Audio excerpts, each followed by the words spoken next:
everyone, welcome back. In today's video, we're going to talk about a problem that plagues many indoor orchid growers, and that's spider mites. So I'm going to show you 3 orchids that I've had spider mite issues with. I'm going to walk you through how I prevent these issues from happening. I believe that prevention is the best key to success with spider mites. And if you do get spider mites, as you could see, this orchid had some spider mites a couple months ago, but it's treated. If you do get spider mites, it's not a big deal. They're very easy to get rid of. So indoor growers in particular, they get spider mites because the conditions are drier. And a lot of the times when we're growing our orchids indoors, they can get dusty. And dusty, dry conditions are ideal for spider mite orchids. They love it. But there's a lot of things that we can do to prevent them from feasting on our orchids. I'm making this video today because a couple of days ago I noticed some spider mites right here on this Cattleya orchid. There was a lot of happy sap there by the sheath, and I just took care of it right away.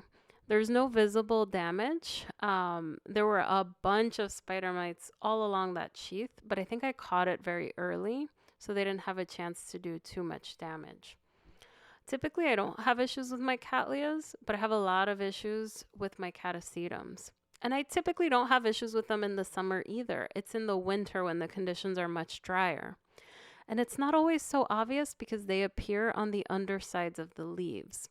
Now, most of my orchids, my Catasetum orchids, are going dormant right now, but the ones with leaves, they can be very prone to spider mites right now. Let me walk you through how I identify these issues and how I prevent them to begin with. I think there's a lot of things that you can do to avoid these problems.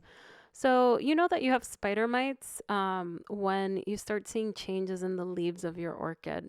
For the Dendrobium, I had a pretty significant infestation on the undersides of the leaves. They typically show up under the leaves, so whenever you're looking and inspecting your orchids, you really got to check them out on those undersides of the leaves. Now, something that I do every month when I'm flushing my orchids is I run the leaves under a pretty strong stream of water. And this makes sure that I knock anything out. And the orchid doesn't need to have any sort of spider mites for me to do this. This is just a preventative measure. It lets me get the dust off the leaves, and it just gives me a little bit of peace of mind. Now, when I do this, I make sure that there's a heavy airflow, so I always have a fan on to make sure that everything's dry, and I do it during the day. Now, this is a Catasetum orchid that's actually going into dormancy, so I'm not watering it, but that's why I have it upside down. I don't want to get water inside of the pot. But this is something you can do once a month when you're flushing your orchids, and it's really helpful. Another tactic that I use is a leaf shine spray. And this is more helpful for Phalaenopsis orchids and orchids that you can't get too much water in them.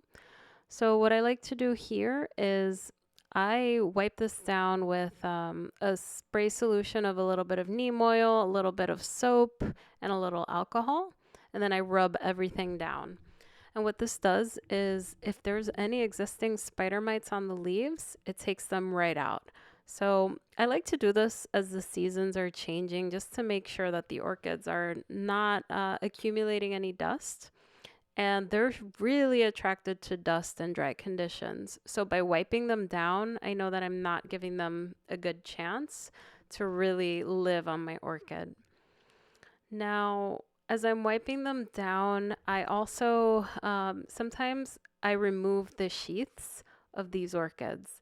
So as you can see right here, there's a sheath. It's pretty young, so it's not ready to come off yet. But when that sheath dries, I'll be removing it because we don't want these spider mites to hide out in these sheaths, and they get dry and papery, and those are conditions that are ideal. As you can see in this old cane, I've already removed the sheath. So I like to take advantage when I do my leaf shine to take off any old papery sheets, so there's less places that these spider mites can hide. I'll put a link down below on the recipe for the leaf shine so you guys can see it. When doing this or rinsing out the leaves, just make sure it's during the day. Now, another tactic that I like taking is I like spraying my orchids every morning. So what I do is I mist my orchids, and again, spider mites love dry, dusty conditions. I like to keep the humidity up with a humidifier, but I also like to spray them down, and I do this every single morning. So I spray every orchid down that can take the moisture. I know that there's some orchids out there that if you get a little bit of water on the leaves, they change color. So I avoid those. But I generally spray all of my grow shelves. And the goal for this is to provide more ambient humidity. It's winter time, so things are going to be much drier. And this just gives a little bit of a boost. Spider mites do not love moist conditions, so every morning I give a little spray and I find that it helps. I don't have a ton of spider mites. Now, with that said, if you do have spider mites, you have to make sure you're treating it right away, because once you have them, it can get out of control pretty quickly and they can start eating the sap of your leaves, and it's pretty obvious. But if you do get them, I say don't freak out. Spider mites are a pain, but they're super easy to get rid of. I'll link a video down below of me treating my orchids that have spider mites with neem oil and soap. Spider mites are a pain, but ultimately they're easy to get rid of. The best thing you can do from getting them, though, is preventing them, and I hope that what I've shared today was helpful. If you like this video, give it a thumbs up and subscribe to my channel for more orchid updates. Thank you guys for watching, and I'll catch you guys next time. Bye, everyone.